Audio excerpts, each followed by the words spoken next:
ప్రభు నామంన అందరికీ శుభోదయం.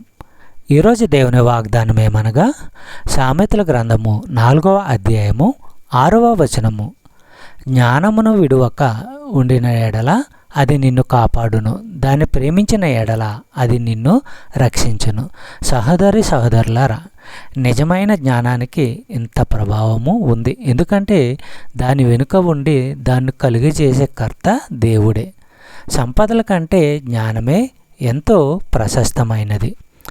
ఎఫెసీయులకు రాసిన పత్రిక 3వ అధ్యాయము 17-18 వచనములు.